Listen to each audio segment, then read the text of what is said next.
Ito yung mga bao de guerra amulet na order nila ni Sir Marito at Sir Eric na pinadeliver ko na sa kanila sa LBC at GNT para makaabot sa kanilang lugar doon sa Pangasinan at doon sa Cavite. Meron din naman nakasama na grapa at meron ding bracelet kasi sinabayan sa order at meron ding mga kwintas.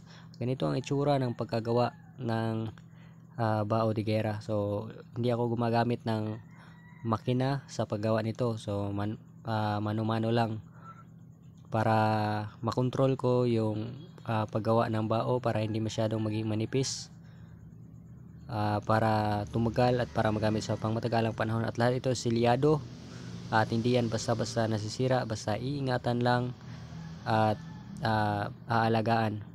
So yan, pwede lang madala sa kahit saan mang lugar, pwede lang mabasa ang tubig kapag naliligo, maging ito man ay tubig dagat.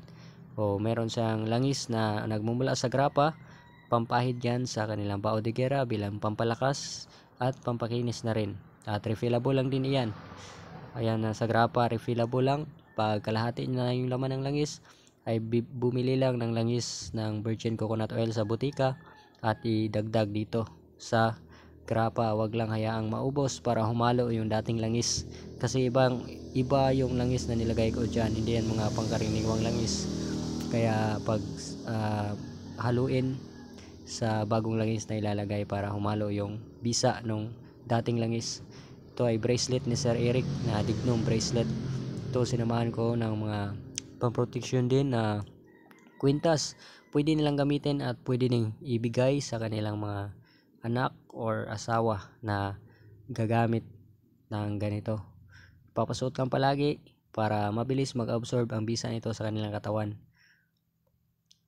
At ito naman ay yung kay Sir Eric na ano ang ilan sa aking mga nilagay dito sa loob. So pino at mga maliliit na mga mutya para ito hindi kakain ng masyadong pwesto sa loob ng bao de guerra, kasi meron pa yang ilalagay na mga banal na imahe at mga banal na salita sa loob nito. So yan yung ilan sa aking mga nilalagay na dyan ay mga infinito na butay, mga bato, kahoy, dahon, ugat. So sobrang liit lang.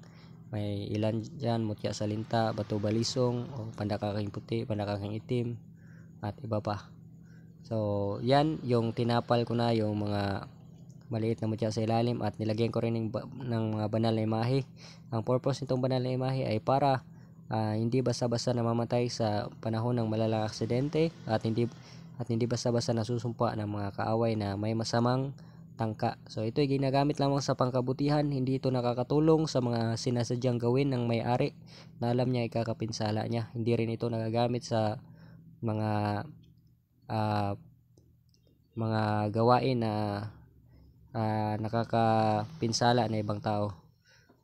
So lahat ito ay pangkalahatang proteksyon. Ito naman ay yung kay Sir Marito, yung nasa loob ng kanyang bao de guerra. So kagaya rin nung una, kung ano man yung sinangkap ko dito ay ganun din yung sangkap sa kay Sir. Meron din itong mga pangalan nila sa loob at meron pangalan ng kanilang kambal na anghel at mga banal na mga pangalan na tutulong sa kanila sa panahon ng mga malalang aksidente para hindi basta-basta namamatay. Ito yung mga automatic na formula para sa panahon ng may maminsala ay hindi basta-basta pababayaan, basta dala lang nila ito at ginagamit lamang sa pangkabutihan. At ito ay pwedeng may pamana sa